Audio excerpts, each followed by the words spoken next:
Welcome back to another video where we explore which survivors you should and shouldn't purchase. On the last video that we did in this series, I asked you guys who you'd like to see next, and some of you suggested Jeff, so today we're answering the question, should you buy Jeff Johansen from the Darkness Among Us DLC? Before we continue, in case you didn't already know, my full-time job is live streaming Dead by Daylight content on Twitch, where I interact directly with you guys and try out any kind of requests that you have for me, or give any advice on anything that I feel that I can help with.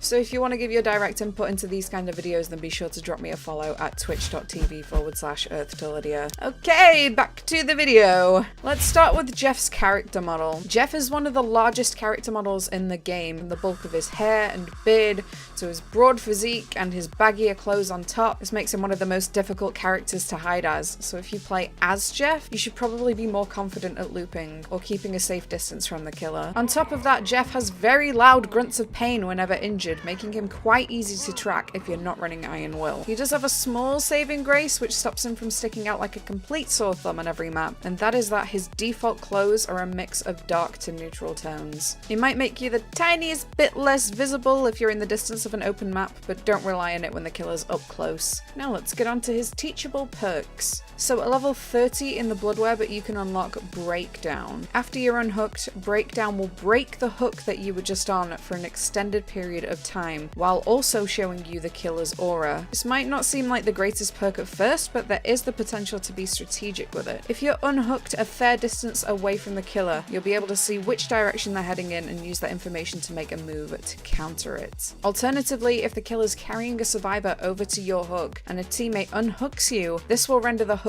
completely useless and they'll have to reroute to find another hook to put that survivor on. Then, for example, if you've been unhooked with borrowed time, you and your teammates could body block, which potentially lets that other survivor wiggle free. This isn't the easiest move to pull off solo, but if you're a survivor friends group, this could make for some good coordinated plays. Then at level 35 you unlock Aftercare. This is actually a really underrated information perk. How it works is anytime that you're unhooked or healed by a teammate or vice versa, you then get to see each other's auras until you're hooked. This is map wide as well, so if you heal every member of your team, you can constantly know where everyone is. This might not be as useful to those that are newer to the game, as every time that you get hooked, you'll have to start all over again. Therefore, you're going to get the best use out of this the longer that you're able to go in a game without being hooked, which generally speaking will be those of you who've played the game a little bit longer. Finally, at level 40, you unlock Distortion. Distortion is a token-based perk, and at the start of the game, you'll have 3 tokens. Whenever the killer uses an aura reading perk, a token will be consumed, and your aura and scratch marks will not be shown to the killer for a set amount of time. You'll also have a visual indicator to tell you how long you have left before your scratch marks and aura become visible again, which is quite beneficial if there's a lot of things going on all at once, or if you're just generally bad at timekeeping. While alone, this is one of Jeff's weaker perks. If you're paying attention, this can be pretty solid information for finding out which perks the killer's running. If the killer's running barbecue and chili, a token will be consumed, and you'll know to hide in a locker if you want to avoid being spotted later in the game. If they're running a nurse's calling, a token gets consumed and you know only to heal outside of the killer's terror radius. If you're running Bitter Murmur, a token will be consumed when a gen pops, and you can attempt to make some misleading plays later on, and so on, so forth, with all the other aura reading perks and add-ons that killers have in the game. The drawback to this perk is that there are only 3 tokens no matter what tier that you have this perk at, which means that you really can't be reliant on this to hide you throughout the game. But if you know what you're looking for, and what each token being consumed means, then you'll be able to adjust your playstyle accordingly. So, is Jeff better suited to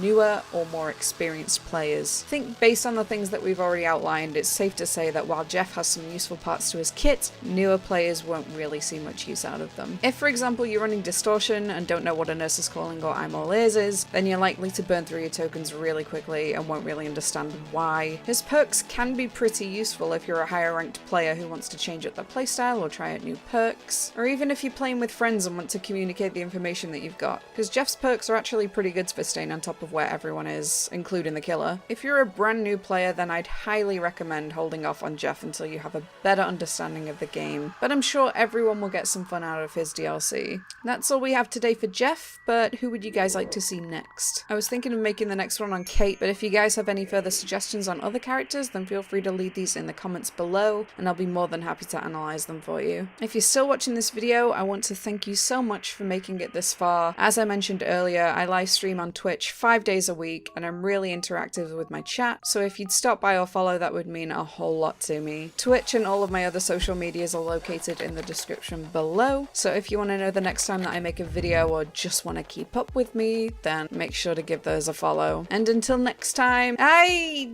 still don't have a sign off. Fuck. Bye!